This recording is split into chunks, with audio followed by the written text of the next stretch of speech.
At the age of 18, I realized I had been reborn as the villainous female supporting character in a campus romance novel. Soon, my childhood sweetheart and crush would fall hopelessly in love with the newly transferred innocent and pure female lead. He would live for her, die for her, break my legs for her, and incidentally ruin my family, the Jiangs. The first step I decided was to transfer schools immediately, staying far away from the male and female leads. Step 2. Withdraw your love for Casper. Unexpectedly that night, Casper, who had always been distant and indifferent to me, quietly slipped into my bed. He gloomily licked my lips and asked in a low, magnetic voice, "Bella, who allowed you to transfer schools?" After packing everything up, the sky grew darker. Approaching evening, my mother hesitated, then after a long pause, reached out to stop me. "Bella, what exactly are you doing?" I zipped up the suitcase. "Mom, why are you still standing there? Hurry up and pack your things." With that said, her hands didn't stop as she continued packing. My mom looked puzzled. "Bella, you came rushing in this morning telling me to pack up for a move, and you even told your homeroom teacher directly that you're transferring schools. I've spoiled you too much, which is why you act without considering the consequences. Wait till your dad gets home from work. See how you explain this to him." How to explain? What else can I say? Who wouldn't freak out upon waking up to discover they're living as the villainess in a campus romance novel? Not to mention, my ultimate fate is downright tragic. The original novel describes how the male lead falls head over heels for the pure, innocent new transfer student at first sight, igniting a passionate flame in his otherwise tranquil heart. Of course, where there are male and female leads, there will inevitably be various scheming female antagonists who seem determined to dig their own graves, and I am the most brainless, utterly foolish villainess in this story. Just the thought of having my legs shattered bone by Casper because of the innocent female lead sends chills down my spine. Even more terrifying is the prospect of dragging the entire Powell family into ruin if I get entangled in the twisted games between the male and female leads. So, I must do something. First, I decided to transfer schools directly, staying far away from the male and female leads. Second, to withdraw my love for Casper. Of course, moving is just a side effect. "Bella, you're really spoiled, Frank." "Well, my dad." His face flushed red as he jabbed his short, thick finger right at my forehead with pinpoint accuracy. "Let me make this crystal clear. Transferring schools is out of the question. Moving, don't even think about it. You couldn't catch that Hudson family boy. So now you're taking it out on us. Huh, can't you just drug him? Look, that's my real dad for you, coming up with ideas straight out of a villainess's playbook. But this time is different. This time, something bad will really happen. If you really had any ambition, you'd cut all ties with Casper and never speak to him again. Stop giving your old man so much trouble. Look at the sorry state you're in." The late emperor passed away before completing his great endeavor. Halfway through his journey of establishing the empire, but my old man gave me a wake-up call, to cut all ties with Casper and never speak to him again. This is perfect. I treat him as heir. As long as I don't trip up the female lead, I won't become part of their play. My legs can be saved, and so can my home. Thinking of this, my mood improved a lot that night. After a refreshing shower, I happily lay down on the bed. I've known Casper for 18 years and have been chasing him for nearly 10. The school he attended was a prestigious high school that I had to spend a fortune to get into. Everyone knew how much I adored Casper. I still remember, when he was 16 and desperately wanted a rare collector's edition book, I searched every corner of the city alone to find it. Just hearing a faint rumor about that book, I traveled thousands of miles alone to a foreign country to track it down. It took me a whole month to get that book, even if it only brought a fleeting smile to his face.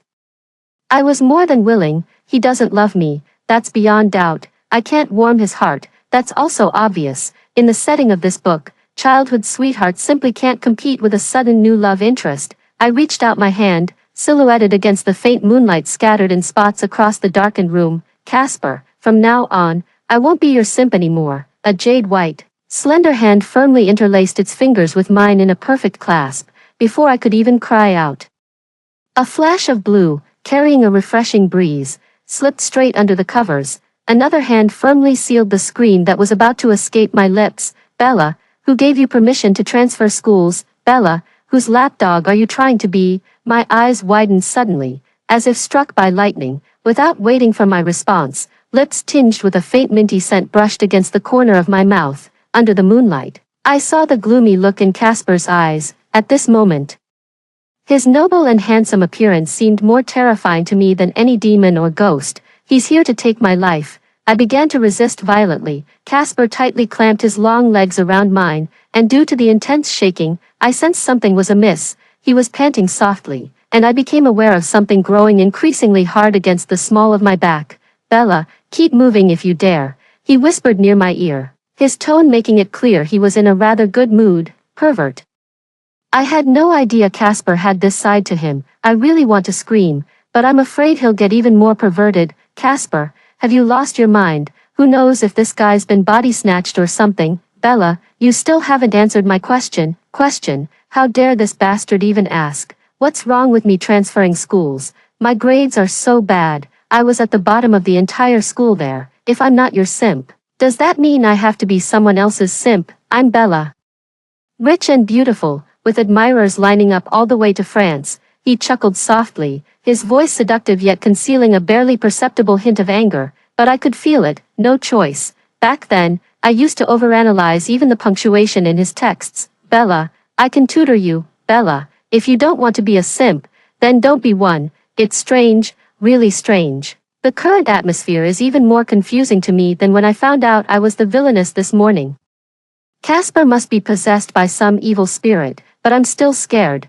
After all, having my legs broken would really hurt. "Casper, you're hurting me, and I'm not transferring schools either." Finally, he released my waist, my hand, and those lips that had come dangerously close. He turned on the bedside lamp, sat up from the bed, but his eyes remained fixed on me. "This morning, a transfer student arrived." My heart skipped a beat, but then I heard him continue, "Bella, don't you know something?" His words sent a shiver down my spine. I hesitated for a moment, but ultimately shook my head. The next second, he reached out to tousle my hair, then began buttoning up my pajamas one by one, the buttons that had come undone during my struggle. Casper spoke slowly, his voice hoarse, his scorching breath hovering above me. "Bella, see you tomorrow." No wonder they say I'm thick-skinned.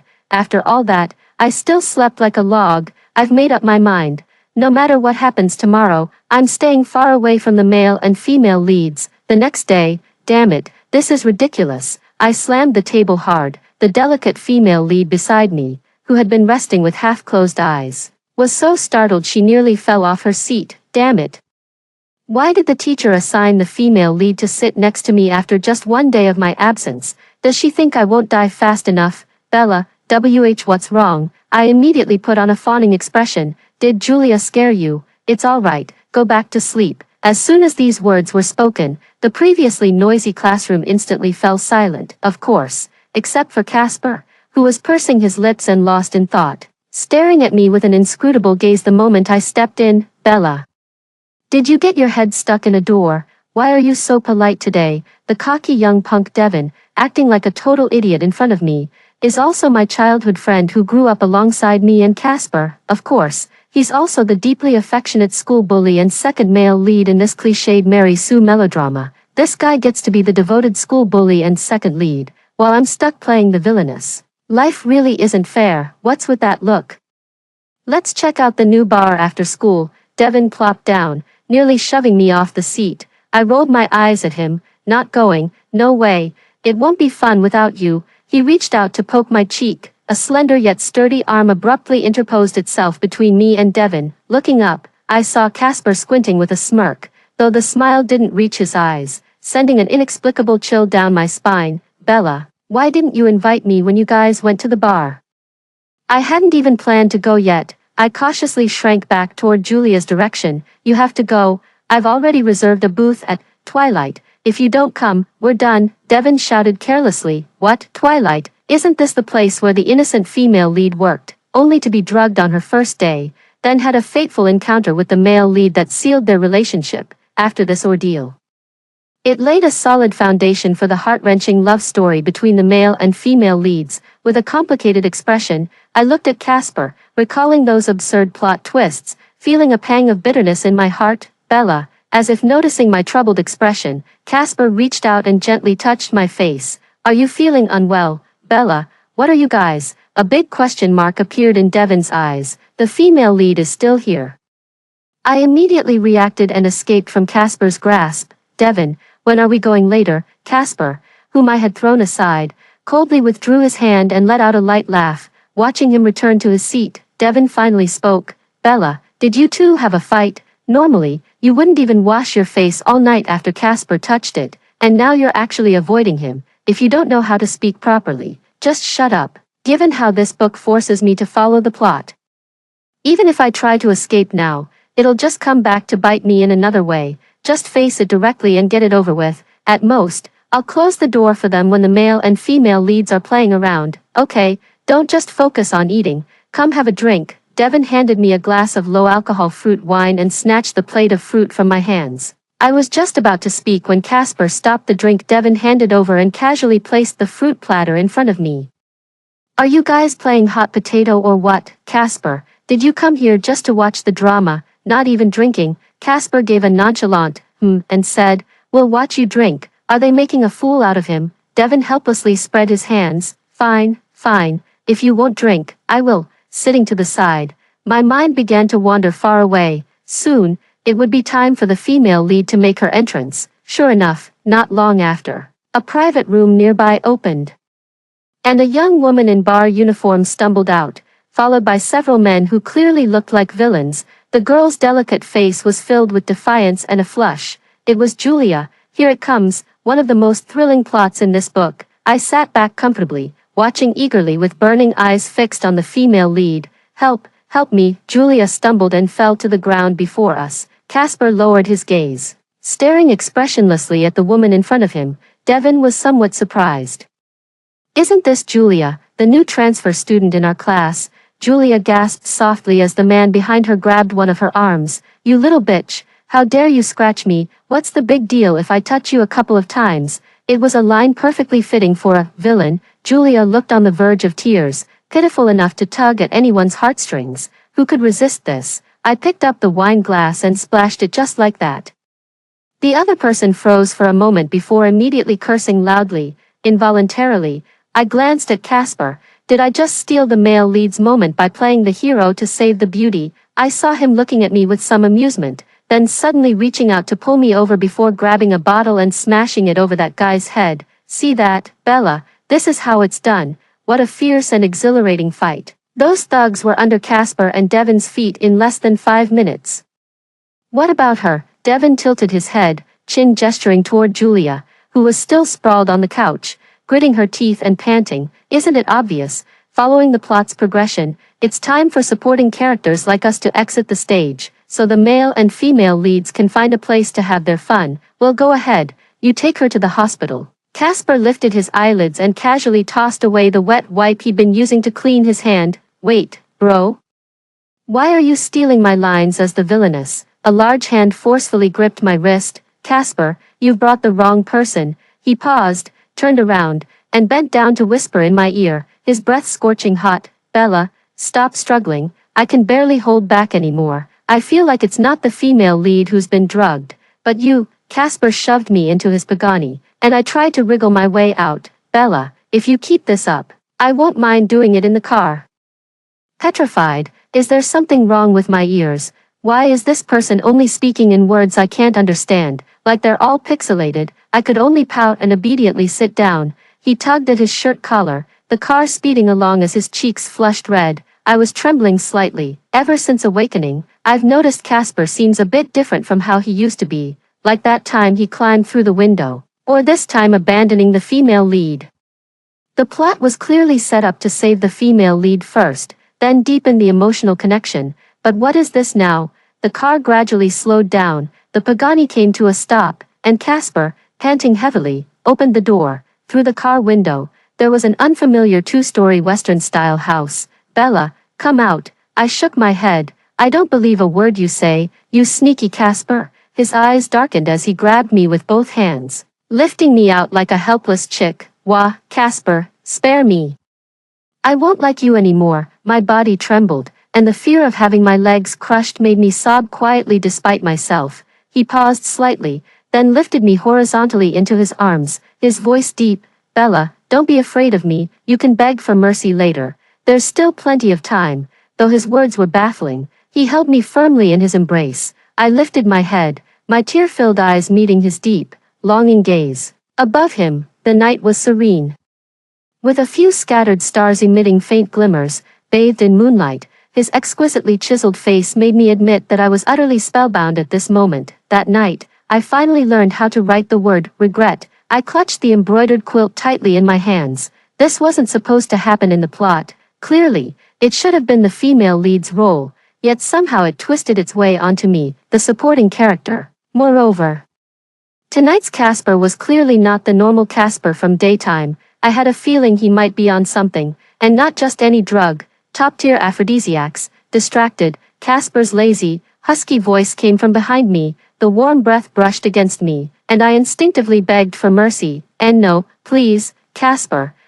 He chuckled softly, leaning close to my ear. Bella, confess to me again, won't you? I didn't answer, only to be met with Casper's intensified retaliation. The next morning, I woke up feeling as if I were in a dream. Beside me, Casper was still asleep, his usually sharp features softened with a childlike innocence. I propped myself up, gritted my teeth, and quickly changed my clothes, seizing the chance while Casper was still unconscious. I fled like a startled deer. Behind me, unseen, Casper's deep, contemplative eyes opened, watching thoughtfully until my figure disappeared from sight before closing them again. Why are all of you late today? Devon's gaze kept shifting between me and Casper. I cleared my throat awkwardly. Overslept. Is that a crime? You're the one making a big deal out of it. I glanced at Julia, who was sneaking peeks at me. And you, how did you help Julia last night? Devon's face flushed bright red in an instant. I took her to the hospital. I looked suspiciously at Devon and Julia. Their faces flushed red on either side of me. Was turning into red face really necessary for a hospital visit? By the way, are you prepared for the group trip next week? Devon pulled out a group photo from our last vacation and placed it in front of me. Even though it's somewhere we've been before, going out is still better than staying in to study, judging by your expression. Did you forget again? Yeah, I really did forget, but this place seems to be another iconic scene where the relationship between the male and female leads heats up. A must-have trope in cheesy romance novels. The group outing where the female lead inevitably gets separated from the group, and the male lead descends like a god to safely bring her back. At critical moments, in such situations, they might even recall childhood stories together, achieving a certain emotional resonance. How cliché, I thought with a small sneer in my heart. Bella, I feel like you've changed these past few days. Devon gave me a strange look. Why aren't you clinging to Casper anymore? Did you abandon him? Damn it. What utter nonsense. If you say that, what if the female lead misunderstands? As soon as Julia's probing gaze landed on me, I immediately declared with full confidence, there's never been anything between us, don't make wild assumptions. With a loud thud, everyone was startled and turned to look at the source of the noise. Casper's jawline was tense, and a trace of anger appeared on his usually cold and refined face. Sorry, I accidentally bumped into it. There was a hint of gritted teeth in his words, making me shrink my neck instinctively. Devon mouthed the words, "You're done," and I pretended not to see it. God knows what's wrong with Casper. I just did what any self-aware supporting female character would do. After school, I sat at the dining table, utterly lifeless. Across from me was the gentle and refined Casper, smiling warmly as he calmly accepted the dishes my mother had personally prepared. Casper, eat more. Auntie's cooking is as good as ever. Wow, so crazy. My mom's cooking is practically poison. Yet Dad and I deliberately avoided the dish she made. I exchanged a glance with my dad. No wonder he's the male lead, able to endure hardships beyond what ordinary people can bear. Our Bella has been spoiled since childhood. If she does anything wrong, Casper, please be patient with her. The topic suddenly shifted to me, and I slowed down my eating, thinking back to how I used to chase after Casper. My parents must have been very worried watching me. Casper glanced up at me and said, "Auntie, I promised when I was little that I would take care of Bella for a lifetime." All right. A single sentence made the middle-aged woman in her 40s beam with joy. I didn't believe it. The book said you would break my legs and bankrupt the Powell family. I poked at the rice grains in my bowl with my chopsticks, feeling a faint, tingling itch in my calf. Annoying. Is having long legs something to brag about? I shifted my legs to another angle, but they still kept bumping into Casper's across from me. Looking down, I saw Casper's sneaker provocatively grazing against my calf. on the tabletop, his expression remained as composed as ever, quietly listening to my mom's chatter. My face flushed crimson as I struggled to free myself from Casper below, his long legs tightly wrapped around me. In the end, defeated, I lowered my head and continued eating. The meal concluded in this bizarre atmosphere. Expressionless, I stared at the man before me who was kissing me with noisy smacks. Bella, he pressed his forehead against mine and spoke helplessly. Are you frozen in place? I wiped my lips. Casper, now that you're done kissing, go back. Don't act as if you love me so much. I won't forget that in the end. You'll be the one to break my legs. He lowered his eyes, his long, curled lashes seeming to hook straight into my heart. Ever since a few days ago, you've become a different person. He lowered his voice. Is it because you know something? My body stiffened. Had I been found out, would this mean I'd meet my tragic supporting character's fate sooner than expected? What are you talking about? I stammered in protest. His dark eyes lingered on my frozen expression for a moment. Just as I was wondering if I'd been exposed, he finally spoke. Bella, follow your heart. True self. My true self is to preserve my life and protect the Powell family. So, Casper, let's not do this anymore in the future. Being friends is just fine. I won't stand in the way of your love with the female lead. He looked at me, concealing the surging emotions in his eyes. Bella, I won't force you, whether you like me or not. You can say it directly, if you don't. I promise I'll never bother you again, I answered decisively. I won't like you anymore. I don't believe you. In the standoff between him and me, Casper conceded defeat. After putting a watch on my wrist, he left. In the following days, even when we ran into each other, neither of us spoke. It seemed as if, just as I had hoped, I had completely detached from Casper's world. Yet, why does my heart feel so heavy and painful? The group trip arrived as scheduled. I kept my head down, kicking the pebbles at my feet. Why have you been so quiet all this time? Julia handed me a bottle of water and spoke with concern. After spending time with Julia recently, I realized she's a really great girl. No wonder Casper likes such a wonderful girl. I took the water and silently watched Casper's back ahead. You like him, don't you? What the hell? That's not something to say out loud. I looked at Julia in horror, and she playfully winked at me with an expression that said, I get it. Although I don't think he's good enough for you, if you like him, you can still give it a try. Wait, Casper isn't good enough for me. If I had heard this in the past, I would have laughed my head off. But hearing it now from the female lead's mouth, it just feels strange no matter how you look at it. Before I could answer, she rambled on. Don't you think he's really shady? And he's so pretentious. He acts like a horny boar in front of you. Although I find it hard to understand why you'd fall for him, I respect your taste. By the way, have you ever considered liking someone else? I was dumbfounded as I listened to Julia's rapid-fire complaints. Help, is Casper a horny bore? This is the first time I've heard such an adjective used to describe him. He's not that bad, is he? Julia let out a disdainful snort through her nostrils. Seriously, have you ever considered liking someone else? And he often makes these nauseating sounds. You know what I mean, right? You don't mean the sound he makes when he chuckles, do you? Yes, exactly. She waved her hands excitedly. That face-palming, bitter laugh. Bella, you're really something. After saying that, she even imitated it. Isn't the female lead's character supposed to be the innocent and pure type?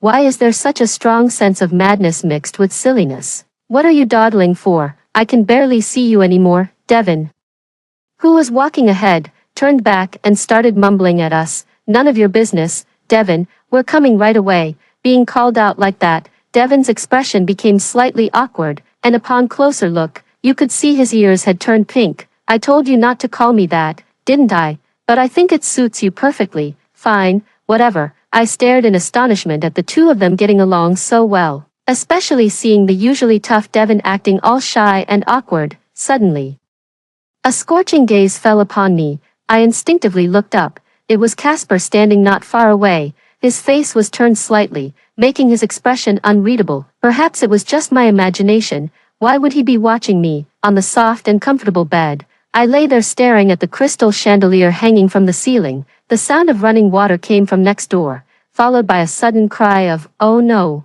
I sat bolt upright. Julia, what's wrong? She came running out, sobbing, ugh. I shouldn't have been playing with my phone while on the toilet. It fell in. My CPU is about to burn out. Did you fish it out? She nodded, opening her palm. I looked somewhat disdainfully at the black-screened phone in her hand, still dripping with water. What time is it now? I wonder how long it'll take to get it repaired. I've been to this place twice, and it takes 3 hours to get down the mountain. It's already afternoon now. Probably have to send it for repairs tomorrow. This resort is quite far from the city center. All right, she shrugged helplessly. What time is it now? It's 4 o'clock. The teacher will definitely call us to gather for dinner soon, then we'll have activities. As I spoke, I lowered my head to unfasten the watch on my wrist. Anyway, I have my phone. You can use my watch for now and return it to me once your phone is fixed. Not knowing the time does feel a bit unsettling. Hearing my words, she was so moved that she hugged me tightly. I knew you were an angel. No way. Those unidentified water droplets on your hand. I'm dirty. When will our school's activities finally catch up with the trends? It's not bad, very eco-friendly. What's so good about it? Devin, holding a small blue bucket in his left hand and a fire tong in his right, grumbled discontentedly. Indeed, every school-organized group trip not only allows students to relax completely but also involves picking up trash here. With many visitors coming here every year, there's naturally no shortage of litter. The resort hotel and the school reached an agreement to exchange trash cleanup for free student accommodation during travel. Stop dawdling, look how enthusiastically everyone is working, especially the female lead. She was seen nimbly moving between various spots, carrying the largest bucket on site. Seeing her like this filled me with energy too. Let's make it quick and split up to pick up the trash. With those words, I decided to act separately from Devin. Bella, let's go pick up over there. I don't know when Julia suddenly appeared behind me. As expected, she's pretty much picked this area clean. Okay, carefully climbing over the fence, I focused on picking up the plastic bottle at my feet. Bella, you still haven't told me today. Are you going to switch to liking someone else? My hand picking up the bottle paused. You seem really eager to know my answer. Just don't want you to end up being tormented too badly. She muttered a few words with her head down. The voice was too soft. I couldn't hear clearly. Julia, what did you say? Nothing. Anyway, if you feel hurt or upset, you must protect yourself. Love yourself before loving others. I picked my nose, really wanting to vent to her. You later had a miscarriage because I framed you. Although you forgave me, the phrase, love yourself before loving others, applies to you more than it does to me, but I didn't dare say it. If I spoke about such things, people would think I'm crazy. I absent-mindedly responded and continued to focus on picking up trash with my head down. Julia gave me an approving nod before heading further away to collect more. Before I knew it, the sky was growing dark. I checked my phone. The teacher had already sent a notification to gather. Julia. Where is she? Julia, we should head back now. It's 7 o'clock. The only response I got was the occasional chirp of unknown insects from the dense forest. Feeling a vague sense of foreboding, I dropped the bucket in my hand and ran forward quickly. Julia, gone. I took out my phone and called Devin. Yes. Julia is missing. Don't come over yet. First, inform the teacher. After you're done, you can come over. Remember to bring a few hotel security guards with you. It's fine. I'm safe. Don't worry. I'm looking for her too. I'll hang up first. The situation was urgent, so I quickly went to search further away. It's like when it rains. It pours. I collapsed into the dirt pit, my legs covered in bruises. While searching for Julia, I accidentally missed my footing and tumbled straight down the hillside. To make matters worse, my phone got damaged at that very moment. Help me, I kept shouting with a hoarse voice for over 10 minutes, but there wasn't even the slightest echo in response. The view from the mountaintop is truly magnificent, with countless twinkling stars filling the sky. In modern cities, you might not get to see such a beautiful night sky. It would be even better if I weren't injured or lying in this dirt pit. The temperature difference between the mountain's peak and base is huge. Wearing just a thin layer during the day, I'm now shivering from the cold. I'm so useless. Even at a time like this, I still can't stop thinking about Casper. Why do I always think of you when I'm at my weakest, even though I already know how this will end? I really wish you'd appear before me right now, Casper, I murmured absent-mindedly. A strong beam of light hit my face. Bella, squinting, I recognized the person. Devin, you nearly scared me to death, he said as he ran down the hillside. I thought you were done for. You're the one who's done for, he chuckled, flashing a set of white teeth, still able to talk back. Must be fine. feeling a sudden warmth. This silly goose, can you stand up? I shook my head. Probably not. My legs twisted. Useless. He squatted down. Your carriage awaits, princess. I was about to punch him, but I pulled my hand back just in time, climbed onto his back without a second thought. Look at you. Even getting injured while trying to find someone. What else can you even do? Don't make me slap you, I swear. My previously anxious heart immediately felt at ease, when I suddenly remembered Julia, whose condition was still unknown. Julia. It's fine, she's been found. Now I felt even more relieved, and spent the whole journey playfully bickering with Devon. Oh, what a coincidence. Yeah, what a coincidence. Through Devon's mind, I saw Julia lying in Casper's arms with her eyes closed. It felt like my heart was being squeezed, aching faintly. Even the originally feverish body began to gradually lose its warmth, as if placed in frost and snow. Casper's gaze was heavy, his eyes briefly passing over my hand gripping Devon's ear, his voice cold and detached. Quite a coincidence indeed. Then he walked past me and Devon, heading straight inside. I bit my lower lip, watching his retreating figure as he held her in his arms. They really are the main couple, so perfectly matched. At that moment, I realized I couldn't bear the thought of Casper being with someone else. The school cut the trip short after 2 students accidentally got injured. My legs only had minor scrapes and sprains, which would heal in a few days after applying medicine. As for Julia, she also had to rest for half a month before returning to school after hitting her head while rolling down a slope while picking up trash. After returning home, I lay in bed with my thoughts in turmoil.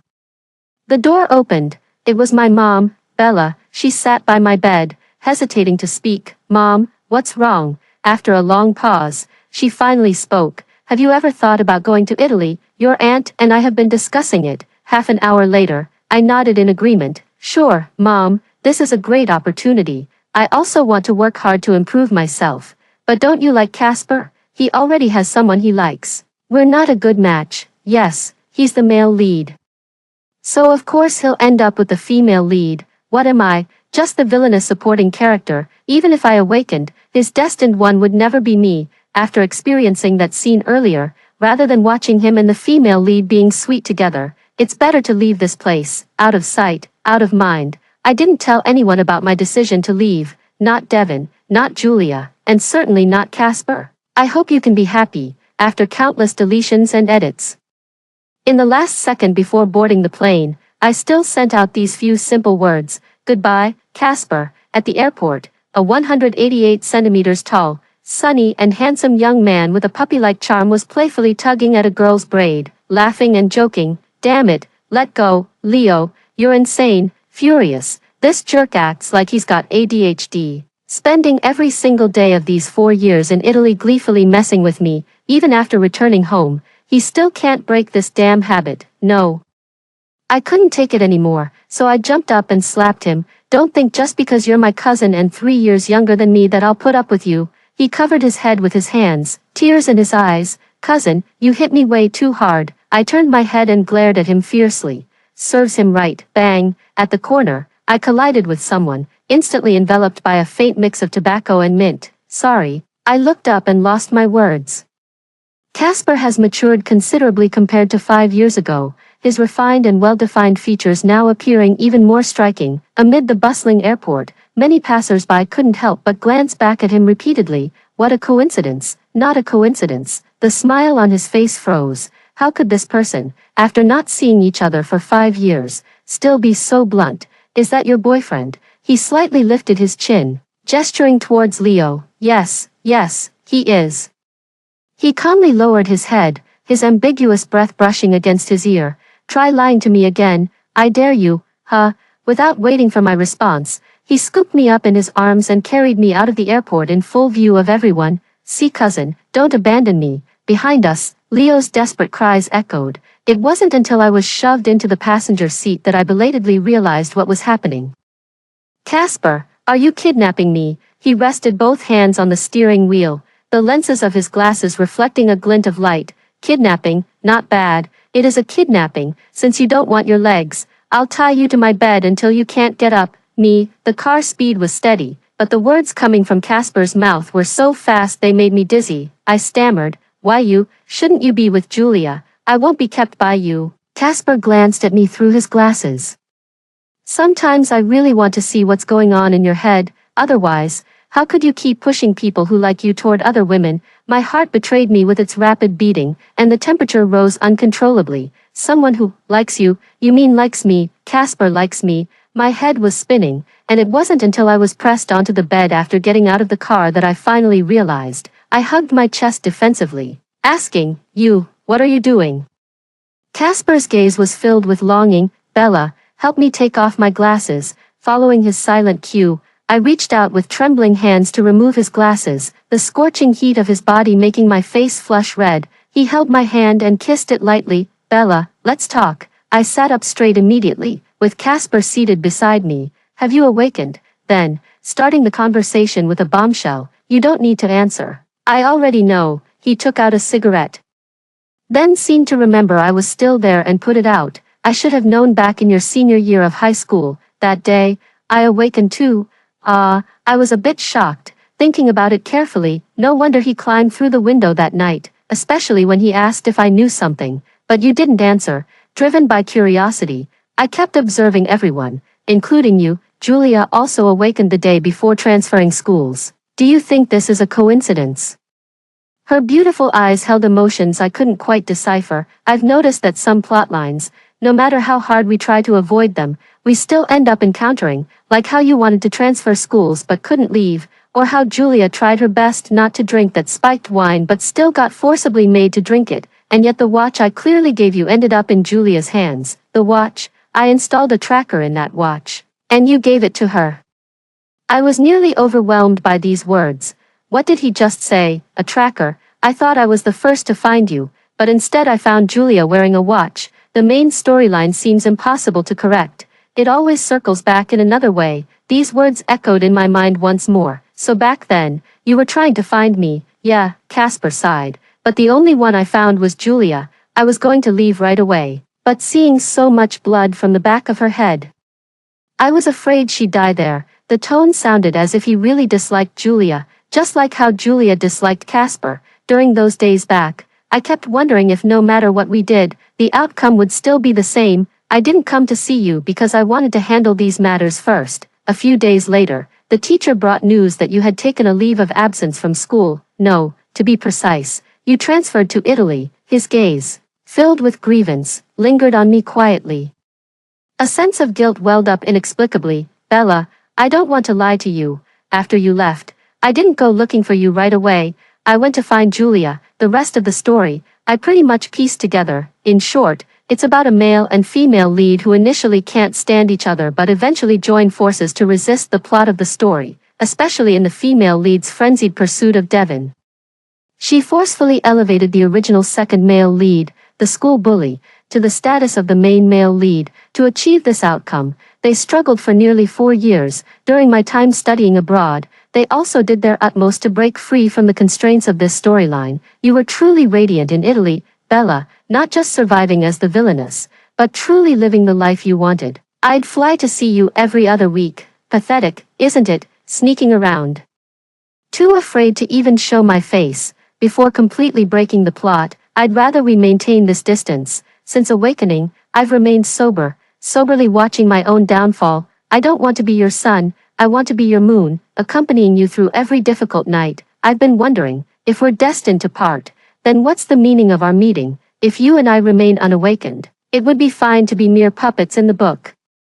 But since we both already know each other's thoughts, then we clearly should be together. Only now do I realize, his eyes were dark and deep, filled with boundless love, passionate, unrestrained, and utterly unapologetic. My cheeks flushed as I stammered, know what? He took my hand and slipped a ring onto my finger. You're my fluoxetine. At the time, I didn't understand the meaning behind those words. Until later when I accidentally overheard Devon say that during the 4 years I was gone, Casper developed depression and dissociative disorder, and fluoxetine is an antidepressant. The general idea was that I was his life, and without me, he would go mad, even though he knew the side effects of fluoxetine were headache, anxiety, irritability, neurosis, insomnia. The next time I saw Julia was at an ordinary school anniversary event. As a former underachiever, I was actually specially invited back by the school as an outstanding alumnus to share my success story with the younger students. I almost didn't recognize you on stage. Julia widened her round eyes. Really, so beautiful and dashing. I pursed my lips and smiled somewhat sheepishly. Are you and Devon together now? She nodded. It was so exhausting. Weren't you supposed to be the school bully? You acted like such a clueless newbie. But considering how hard you worked in bed, I'll give you a passing grade. Is this something I should be hearing? Innocent little white flower female lead. She blinked and mischievously moved closer to me. Are you with Casper now? I raised the ring on my ring finger. I'm engaged. Wow, congratulations. Although I do think he's not good enough for you, I'm amazed he managed to restrain himself from bothering you for these 4 years. That's the one thing I admire about him. I hope you'll always be happy. After chatting for a while, my phone signaled the time I had agreed to meet Casper. I smiled and said goodbye to Julia. In the afterglow of the setting sun, Casper stood outside the school gate. His tall and slender figure was accentuated by a pair of silver-rimmed glasses, exuding a reserved and cool demeanor. I just met with Julia. I took his outstretched hand. Oh, what did you talk about? She said she admires that you didn't disturb me for 4 years. I squeezed his palm. Back then. Besides the uncontrollable circumstances, was there any other reason you didn't dare to see me? He tilted his head slightly, the pale golden sunset casting its glow upon his face, faintly revealing a sacred radiance. He said, I want you to soar higher, to shine even brighter. I want us to support each other and achieve greatness together. I want us to walk steadfastly together for the rest of our lives. So, it's just 4 years. If the ending is being together, I'm willing to wait. I'm willing to wait until the day when the lights are bright again, until the day you come back to me. After hearing the first story above, what are your thoughts? Feel free to share your opinions in the comments section. Next, there is another similar story. Let's continue to see. When my cousin Jenny was brought back to the James family, I finally felt a weight lift off my chest. It wasn't until after my death in my previous life that I realized I had been the foil to Jenny. The beloved protagonist of a doting family story, the family who had cherished me for 16 years ultimately grew tired of me. You're an adult now. From now on, you'll have to walk your own path. They sent me abroad to punish me for opposing Jenny, cutting off all my cards. While working illegally, I got caught in a street fight and died miserably in a foreign land. On that very day, they booked the top floor of the city's 7-star hotel to celebrate Jenny's admission to T University. Given a second chance at life, I decided to give up everything and stay far away from them, but they sadly asked me if I was abandoning them. I suddenly woke up in the car, looking at the bustling road outside the window. I realized I had been reborn. I felt a bit dazed, as if the excruciating pain of the knife piercing my body still lingered. I shook my head to clear my mind. It was today, a certain day during the first semester of my freshman year in high school, that I would return home to meet Jenny, who had been adopted after my parents' unexpected death. The moment I stepped through the door, I saw Jenny surrounded by my parents and brother, being comforted and cared for. They were so close it was as if they were a family of 4, making me feel like the outsider who had just been brought home. In my past life, I was repeatedly stung by scenes like this. Growing intensely jealous and resentful of Jenny, unable to contain myself, I lashed out at them, accusing them of neglecting me for an outsider. Yet they only frowned in disapproval, dismissing me as domineering and unfavorably comparing me to Jenny's politeness and obedience. But was I really in the wrong? I just wanted them not to ignore me, to love me a little more. Was that so much to ask? I am their daughter, their sister, and I was once their little princess too. But in my past life, I didn't realize that I was no little princess, just a pitiful supporting character. I've come to terms with it. In this lifetime, I won't foolishly try to snatch anything back from the female lead. Status, family bonds. If the female lead wants them, she can have them all. After all, how could a supporting female character like me compare to the halo of the female lead? Father saw me. Evelyn, you're back. This is your sister Jenny. It's been a long time since you two last met. Jenny timidly greeted me. Hello, sister. I nodded. Hello. Benjamin frowned at my indifferent attitude. Evelyn, what's with this spoiled princess act again? This is our sister. Benjamin hasn't changed at all. Still the same doting big brother who always protects Jenny. I once thought he was just being extra nice to Jenny out of pity. In his heart, the sister he should have cherished had long since changed to someone else. That's all. I casually glanced at Benjamin, when I greet normally, you say I'm throwing a tantrum. Then teach me how I should act instead. Mother patted Benjamin's shoulder. What are you doing? Evelyn might just need a moment to process things. You're making your sister jealous like this. Benjamin softened his tone and said to me, I didn't mean anything by it. It's just that Jenny just got back, and I was afraid she might feel nervous. Don't misunderstand. I nodded with a smile. What's there to be jealous or misunderstand about? I simply don't care. After Jenny was adopted by my family, my parents transferred her to the school I attended. Her parents even wanted to transfer her to the elite class I was in, but her grades were really not up to par, so they came up with a rather unconventional idea. Evelyn, the teaching quality at Jenny's previous school was average, and we're worried she might struggle to keep up in the new environment. We were hoping you could help her out a bit more. I looked at my mother curiously. How exactly am I supposed to help? My mother hesitated before speaking. Jenny said she feels a bit uneasy with all the unfamiliar classmates at the new school. Would you, maybe consider joining the regular class to accompany her for a year? Once she's adjusted, you can transfer back. It's just 1 year. It won't hold you back. I was utterly shocked by her words, left in complete disarray. I had originally thought that before leaving, we would draw a clear line between us, but I never expected such a turn of events. Jenny nestled close to her mother, looking at me with a mix of restraint and anticipation, but to me, it felt damp and slimy, like a venomous snake hissing in the shadows. No, my family is so poor we can't even afford a tutor, and now we have to sacrifice one child's education. Hearing my blunt question, Mother looked displeased but answered without hesitation. Jenny said she'd feel stressed with a stranger as her tutor. If it's a family member, especially someone her own age, she'd feel much more at ease. Evelyn, since we've adopted Jenny, she is our daughter, your sister. Think of it as looking after your younger sister. Work a little harder, and I believe you can balance both your studies and your sister. I looked at my earnest mother like an old man on the subway staring at his phone in confusion. Given a second chance at life, I just wanted to mind my own business, get into college, and then make my escape, yet this Jenny still wants to drag me down with her. Studying already takes up most of my energy right now. I really don't have the confidence to juggle both. Of course, Mom, if you think my future isn't important, then I'll just have to listen to you. Listen to my sarcastic remarks. My mother's expression darkened. Benjamin's face fell beside me. Evelyn, don't think just because your grades are good you can look down on everyone. When we ask you to help your own family, you refuse. How could I have a sister like you? Then you teach her.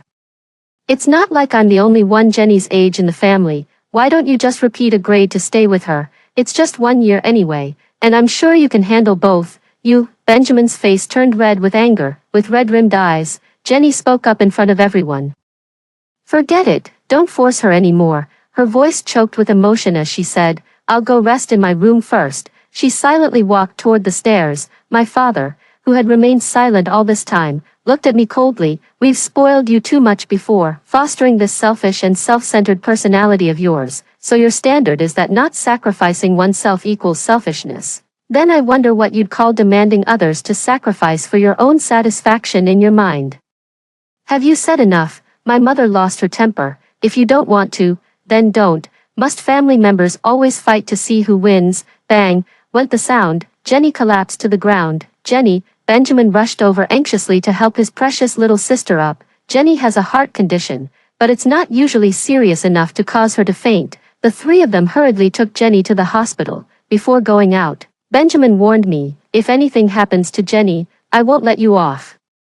I neither agreed nor disagreed. This is Jenny's declaration of war and her way of showing off to me. She wants me to know that the loved ones I care about can be easily taken away by her without any effort. As she wished, those three now treat her like a treasure and see me as an enemy. She must be feeling quite pleased with herself. But thankfully, with her hospitalized these past few days, I've finally had some peace and quiet, eating alone.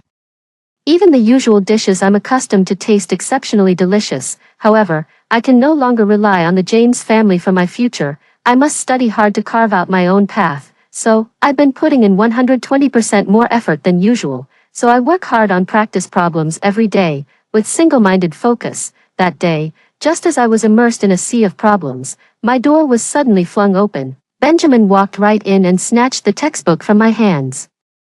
Oh no, because they hadn't been coming home these past few days, I hadn't closed the door, and I completely forgot today was the day Jenny was being discharged from the hospital. You made Jenny have a seizure, and you still have the nerve to keep doing your problems. Benjamin's face darkened with anger as he grabbed the textbook, ready to tear it apart in frustration. I immediately picked up the thermos from the table and hurled it at him with full force. Startled, he instinctively blocked it.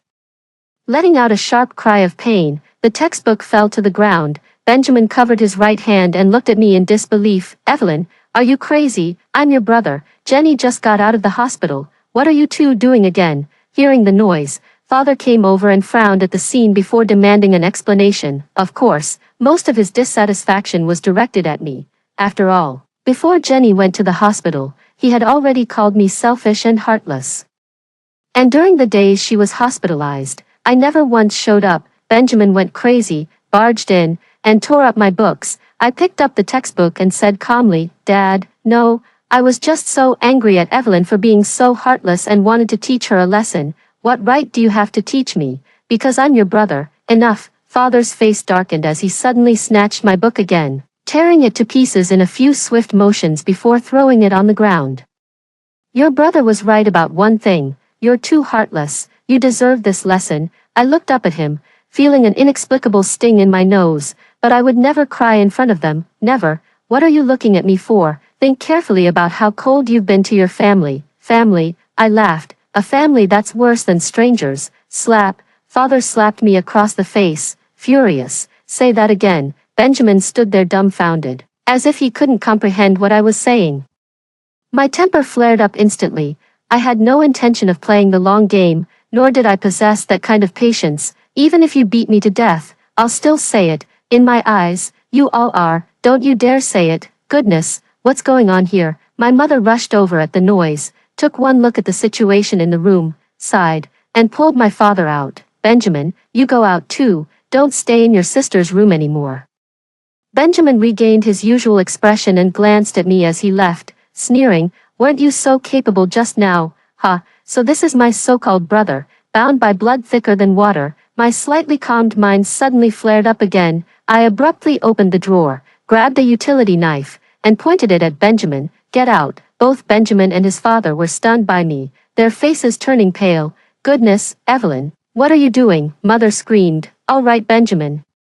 Stop provoking your sister. Mother, pale-faced, signaled for father to take Benjamin away quickly. Father quickly pulled Benjamin away. Evelyn, your father went too far just now, but you were also in the wrong. The things you said were too hurtful. Mother sighed. Family shouldn't hold grudges overnight. If you don't want to go to the regular class, then don't. There's no need to be so worked up. I couldn't be bothered to respond to her. My mind already made up. The next day, I asked my parents if I could live on campus, because of last night's outburst. They didn't dare to provoke me at the moment. When I mentioned moving to the dormitory, my mother was taken aback and said, the school won't be as comfortable or convenient as home, and the food won't be as good either. I didn't care about the quality of the meals. I just wanted to live somewhere without the four of you. All the other students in the key class live on campus. I'm not a genius. And spending time commuting every day is such a waste. Mother opened her mouth, her eyes filled with distress, but she didn't say anything. Sis, are you staying on campus because you hate me? Jenny looked at me cautiously and with a hint of grievance. I simply treated her as air and focused on eating. Benjamin was about to say something, but father stopped him with a look. An eerie silence hung over the dining table. After the meal, I left the villa first. With the sound of those three comforting Jenny behind me, living on campus went smoothly, so my grades weren't affected and even improved by a few places. Staying away from that family of four kept me in a good mood until the holiday. Yes, just thinking about having to go home and face those people after the holiday casts a shadow over my heart. But until I truly leave this family, I have no choice but to face them. However, I didn't expect to see my long unseen grandfather after returning home. When I saw the old man's face, I was momentarily dazed. In my previous life, when my uncle and aunt, Jenny's parents, were still alive, grandfather had loved me and Jenny equally, but after Jenny was adopted by our family, even the grandfather who had once been kind to me seemed to grow increasingly distant. Thank you for the birthday gift, Grandpa. Jenny gave him a sweet smile, holding the custom jewelry and clothes that Grandpa had given her. Grandpa saw this, and the smile on his face faded slightly. I felt a pang of emotion, recalling how around this time in my past life, his attitude toward me gradually cooled, often criticizing me for not being as well-behaved and sensible as Jenny, probably noticing my lack of reaction. Grandpa coughed twice in dissatisfaction. What? Now you don't even want to acknowledge your grandpa when you see him, Grandpa.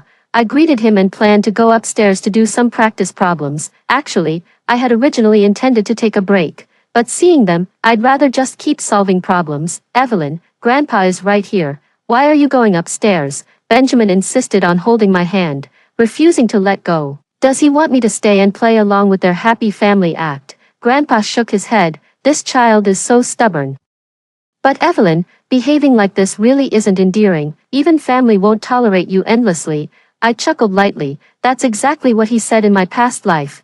But haven't I given enough ground in this lifetime? Yes, grandfather is right. I nodded perfunctorily. Grandfather noticed my perfunctory response and sighed heavily. Sister, Grandpa came today specifically to celebrate my birthday. Please don't be angry with him. Jenny ran over and tightly grabbed my hand, forcibly pulling me into their midst. Hurry up and apologize to Grandpa. When your birthday comes around later, he'll definitely give you an even more precious gift. Grandpa deliberately said, I only give gifts to well-behaved children. I genuinely burst out laughing this time. Father frowned and asked, what are you laughing at? I sighed and said, I was just thinking, my next birthday won't be until next year.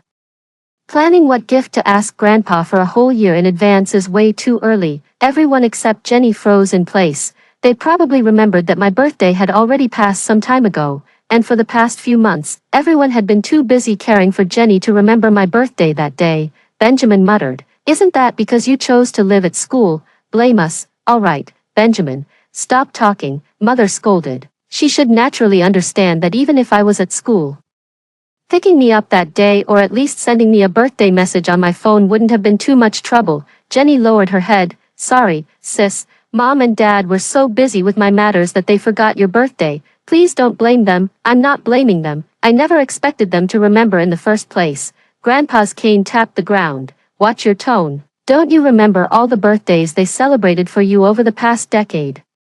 This year was just an accidental oversight due to special circumstances. Are you going to hold this against them forever? I didn't. I said I don't blame them. So how can you say I'll remember it forever? Grandpa glared with his beard bristling. I need to go back to my room to study, so I won't disturb you anymore. As I went upstairs, I only heard Benjamin muttering behind me. The atmosphere at home gets weird whenever she comes back. I returned to my room and locked the door. Opening the test paper, I felt the gloom in my heart dissipate completely. I lost track of time as I immersed myself in the sea of questions, only to be called down for dinner later. The table was filled with seafood, all of which I avoid. Thinking of the times when seafood dishes were rarely seen at home, I sat down without comment. Forget it, I'll just find something else to eat in the kitchen later. Jenny served food to everyone, and they all praised her for being considerate and thoughtful. Finally, she picked up a large prawn, about to place it in my bowl. My hand holding the bowl jerked back, and the shrimp fell onto the table. Jenny's eyes quickly reddened. Grandpa let out a humph. Father said with a cold face, Evelyn, you just have to cause trouble on a day when everyone is happy, don't you? Mother tugged at my sleeve. Hurry up and eat the shrimp, don't make your father angry. I looked at them. Benjamin shouted, what are you looking at? I told you to eat shrimp, not poison. I said calmly, I'm allergic to seafood. If I eat it, I'll break out in rashes all over, turn red, and have trouble breathing. Have you forgotten? Their faces turned alternately red and pale. I'm sorry, sister, I didn't know, I really didn't know, I'm sorry. Jenny hurriedly apologized. Even her words began to stumble, but I didn't miss the calculation in her eyes. Sure enough, Grandpa spoke up. Jenny, what are you doing? Today is your birthday, so of course you should be the focus. What allergies? I think you just don't eat enough. Eat more, and you won't be allergic. Hearing this, my mother quickly added some food to my barely touched rice and whispered, just eat a little, it'll be fine. Today is a happy occasion for everyone. Just pretend to eat a bit, and later I'll have the maid make something else for you. I put down my chopsticks. I'm full. Enjoy your meal. Grandpa slammed his chopsticks down heavily. Stop. You're not allowed to leave. You must finish all the food in your bowl. I picked up my phone, dialed 120 first, then hovered my finger over the call button. Then I'll call an ambulance first. Calling an ambulance on your birthday is definitely not an auspicious sign, especially in the eyes of someone as superstitious as Grandpa. Enough already. If you're not eating, then get back to your room. I gladly obeyed, turning around and heading back to my room. When I estimated they had finished eating and Grandpa had left, I went to the kitchen. I saw Benjamin waiting there for me. There was still a small bowl of seafood on the kitchen counter. Jenny has been upset because you don't eat seafood, and she didn't even enjoy her birthday properly. When she comes over later, you should eat this bowl of seafood in front of her to put her mind at ease. I looked at him in surprise. So you're saying that for the sake of your precious sister, you're willing to let me die? Does he even know that severe allergies can actually be life-threatening? I've prepared loratadine for you. It'll be fine. You can take it either before or after eating seafood, whichever you prefer. You're insane. I turned and walked away. Brother, maybe let's forget it. Sister really doesn't seem to like seafood. Jenny's voice grew closer. She arrived at the kitchen door. At that moment, Benjamin grabbed my right hand and forced that bowl of seafood into my mouth. The shell's already peeled off. Just chew it a couple times and swallow. It's not hard. I shook my head desperately, trying to push him away with my left hand, but Jenny grabbed it. Big sister, calm down, don't hit anyone. I pressed my lips tightly together, the mixed seafood broth smearing on my lips before dripping down to my neck and clothes. I couldn't care less about the filth because my lips were already going numb.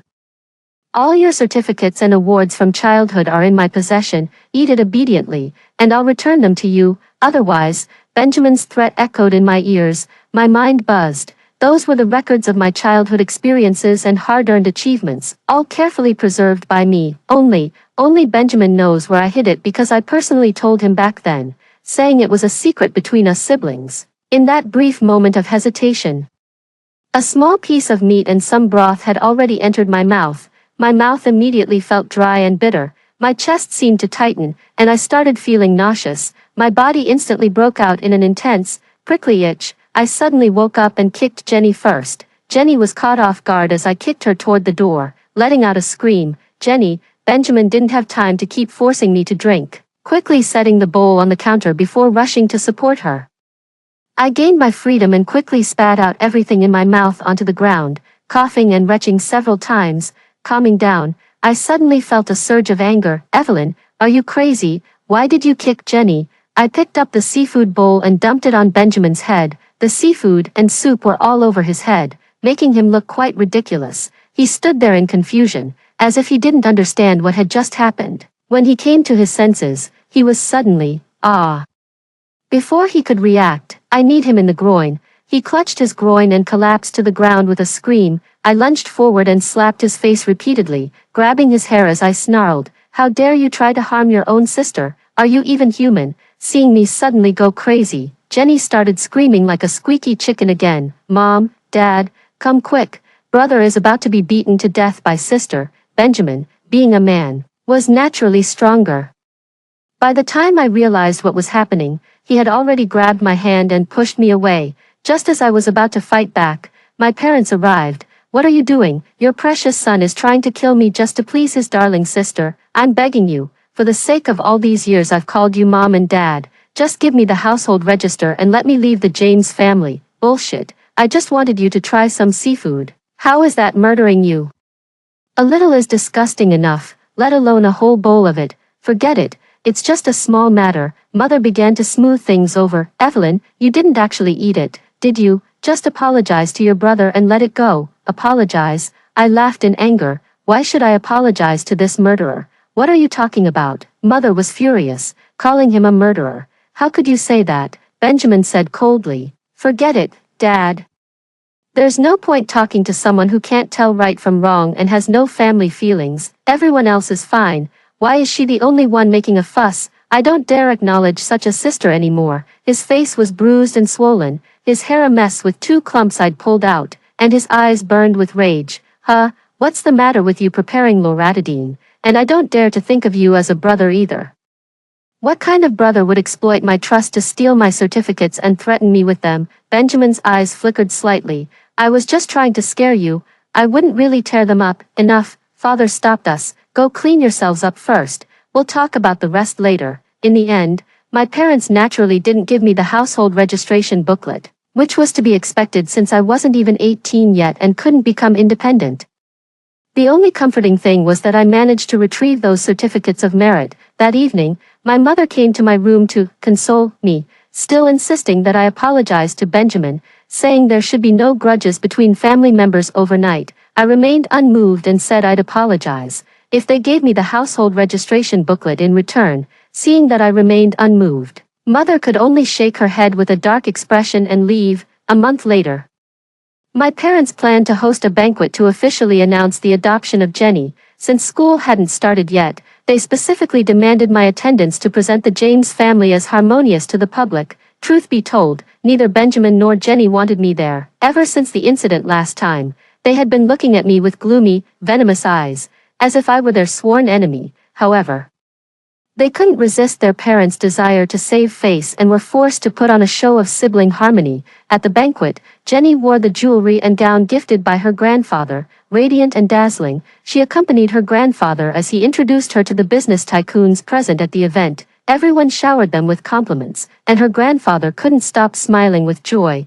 I couldn't be bothered to pick out clothes, so I just threw on an outdated outfit from last year. Watching the bustling crowd with disinterest, "I need to talk to you." Standing before me was Benjamin with a stern face. I turned to leave but was pulled back by him. "I told you I have something to say." He suppressed his anger and lowered his voice. "Just because you said it, I have to listen. Anyway, when you see Lucas and Jenny together later, don't freak out." I stopped in my tracks. Lucas, what a distant name that seems now. The James and Lincoln families were old friends, and Lucas and I grew up together as childhood sweethearts. Had nothing gone wrong, we would have entered the marriage hall after graduating from university, but ever since he met Jenny at my house, he, like the rest of my family, became captivated by the protagonist's halo. He told both sets of parents that he had found his true love in Jenny, and that what he felt for me was merely sibling affection, hoping to switch the arranged marriage partner. The Lincoln family parents initially didn't want their son to be with just a niece of the James family, but later, when they saw how my parents had adopted Jenny and treated her even better than their own biological daughter, they changed their minds and let the two of them do as they pleased. When I found out, I went mad, relentlessly pestering Lucas while simultaneously using every means to take revenge on Jenny, and Lucas, who initially felt some guilt toward me, ended up looking at me with disgust, saying, "How could such a kind girl like Jenny have a malicious and jealous sister like you?" So, the reason I haven't seen Lucas since my rebirth in this life is that he's already with Jenny and has been avoiding me. Sister, speak of the devil. Jenny arrived arm in arm with Lucas. Lucas's gaze towards me still held avoidance and annoyance. "Sister, I know you're still angry, but I believe you'll meet someone wonderful in the future too. Okay? I'm not angry. Goodbye." I turned to leave. "Sister, you still blame me." Jenny's voice carried sadness, and a look of heartache immediately flashed across Lucas's face as he took 2 steps forward. "If you want to blame someone, blame me. Don't take it out on Jenny." "I don't blame you, and I'm not taking it out on Jenny. Can I go now?" Lucas looked somewhat taken aback, probably not expecting me to be so indifferent. Then, "Sister, can you bless me and Lucas?" Jenny's gaze carried a hint of testing and provocation. I smiled, "Sure." I forgot the first part of that saying. "But anyway, may you and Lucas be together forever." Lucas's face darkened. As a teenager himself, he certainly knew the first half of that popular online phrase, "till death do us part," was, "a bitch deserves a dog." I couldn't care less about his dark expression and turned away briskly. I wandered aimlessly around the venue and ran into my mother. "Why are you wearing last year's style?" Mother saw me and said reproachfully, "If others see you like this, they'll think we're mistreating you at home." "I don't have any of this year's trendy styles." A flash of guilt passed through Mother's eyes. She knew perfectly well it was because they'd been busy buying all sorts of things for Jenny during this time. "Didn't we tell you to wear Jenny's clothes first?" "I don't like wearing someone else's size. I'm taller and slimmer than Jenny. How could her clothes possibly fit me?" "But you can't go out like that either. What if people misunderstand?" "You're right, I might as well not go then. I'll just go back to my room and rest." "That won't do." Mother couldn't help raising her voice, still worried about losing the James family's face in front of those business tycoons. There was no time to buy new clothes either. In the end, she had no choice but to fetch 2 more pieces of jewelry for me to wear. When I reappeared at the banquet, Jenny stared fixedly at the necklace around my neck. The greed and hatred in her eyes were unmistakably clear. My family members, who were under the influence of the protagonist's halo, naturally couldn't see it. She always believed that everything I had, my family, status, jewelry, clothes, and more, could be effortlessly taken away by her. If she couldn't take them, she would go to great lengths to bring me down. So, after the banquet, she ran over in a panic to tell her mother that she had gone to the restroom earlier, took off her necklace midway, and remembered it only after coming out.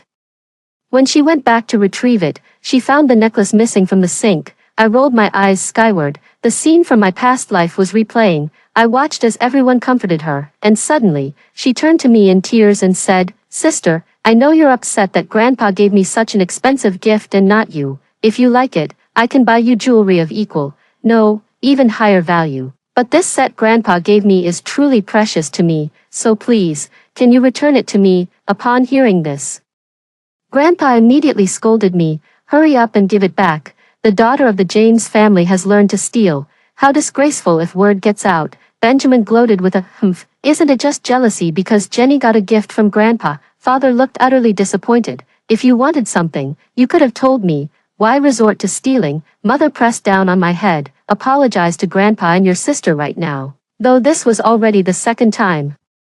My heart couldn't help but ache. "So you're all certain it was me who stole it?" Jenny gritted her teeth and said, "Sis, it's not that I suspect you, but the housekeeper Wang said she saw you were the only one who entered after I came out of the bathroom." Benjamin said loudly, "What's with all the nonsense? Just search her room and you'll know. Then what if it's proven that I didn't steal it?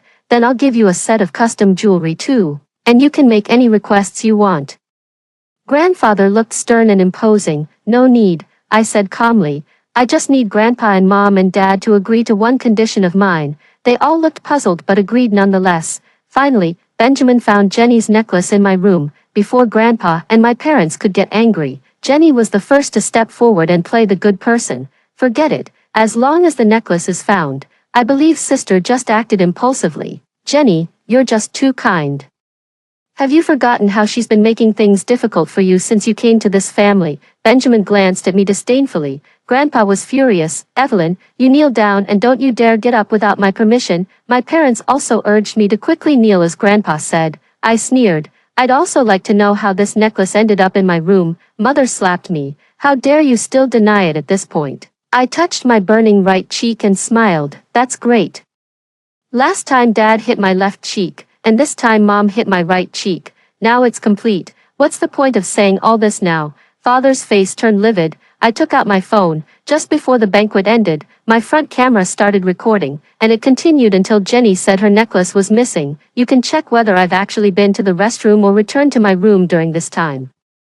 And you can also send the video to a professional institution for verification to see if it's been tampered with. You can even report it to the police and have the fingerprints on this necklace examined." Everyone was stunned, and Jenny's face showed panic. "I am sorry, sis. I made a mistake." No matter how she tried to conceal it, she couldn't explain how the necklace was found in my room. But they still wanted to protect Jenny, claiming it was all a misunderstanding. Benjamin even stepped forward, saying he might have accidentally brought the necklace into my room. Never mind how full of holes that explanation was. Then my parents gently and apologetically said sorry to me, from Jenny being adopted in my past life until today in this lifetime. This was the first time I'd received an apology from them. Grandfather still maintained his elder's dignity, saying sternly, "If you had evidence, you should have said so from the start. Why be so stubborn and suffer needlessly?" I smiled and asked, "So can I make my demands now?" I demanded to move my household registration out after turning 18, and they would be responsible for my tuition until senior year of high school. After college, if they're willing to send money, fine. If not, I won't insist. I'm confident I can secure a full scholarship. Of course, my parents were unwilling. With reddened eyes, they apologized to me again, more sincerely than before. Benjamin also showed a rare expression of guilt. He reached out to stop me, but only opened his mouth before withdrawing his hand. He knew I could never forgive him. All right, Grandpa apologizes to you too. Is that enough?" Grandpa said impatiently. "The family just misunderstood you once, and there were reasons for it. Do you really want to cut ties with us over this? Why force yourself? Ever since Jenny came to this house, Not once have you stood by my side and believed in me. At this point, there's no need for any futile attempts to salvage things. No, Evelyn, Mom and Dad just neglected you for a moment, my mother said, looking at me with heartache. It won't happen again. Please give us another chance. I shook my head. I had given them enough chances in my past life. If you still consider me your daughter, then let me go. They ultimately agreed to my request. However, judging by their expressions, I could tell they probably thought that with time, if they apologized to me enough, I would eventually soften. I didn't dwell on their thoughts. Throughout high school, I lived on campus and studied hard, eventually getting admitted to P University, which is as prestigious as T University. During my 4 years of college, I rarely went home except for essential matters. They persistently kept in touch with me, and my parents even transferred money to my bank card. After politely declining a few times, I stopped objecting when they insisted. Jenny, whether affected by that incident or because the protagonist's halo had faded, only managed to get into an ordinary second-tier university. After graduating from college, I applied to a prestigious international business school and received a scholarship. When they learned of my plans to study abroad, they came to see me again, urging me to visit my grandfather. They said he deeply regretted his harsh treatment of me in the past and had often missed me over the years. I refused and returned the bank card they had been using to send money over the years. My father angrily said, "We're still family, aren't we? Even if there were misunderstandings or conflicts, can't we talk them out? Do you really have no regard for family ties at all?" My mother tearfully added, "How can you be so heartless, child?" Because this was a lesson I learned at the cost of my life. They left with sighs and groans. When I returned to the country years later, I had become the Asia-Pacific CEO of a renowned international corporation. Shortly after my return, my parents and Benjamin came to see me several times. After being turned away, they sent messages begging me to come back and save the James family. Only then did I learn what had happened over those years. The parents couldn't keep up with the times and failed to seize market opportunities, causing the James family to decline steadily, now teetering on the brink. Seeing the James family in such a state, the Lincoln family forced Lucas to break up with Jenny. Lucas truly loved Jenny and refused to break up, even willing to give up his position as heir to the Lincoln family. But Jenny couldn't endure hardship.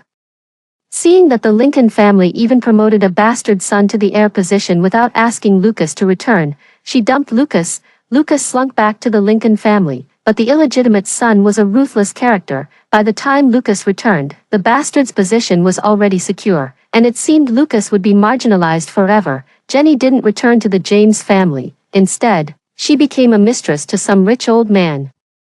Rumor has it she was caught by the wife one day and got beaten up pretty badly. Grandfather was so devastated by the events of recent years that he fell gravely ill. Now he's lying in the hospital with tubes keeping him barely alive. Having finally escaped that hell and secured a promising career for myself, I naturally had no intention of returning to the cesspool that is the James family. The James family soon went completely bankrupt. Not long after, I heard that Benjamin got drunk late at night, offended some street thugs, and had his legs broken. My parents had no choice but to exhaust themselves taking care of both Grandpa and Benjamin. One day, while riding back to the company, I saw two white-haired elderly people haggling over vegetables at a roadside stall when the car stopped at a red light. Those two people looked somewhat familiar, so I couldn't help but take a few more glances. When I saw their faces, I let out an "ah."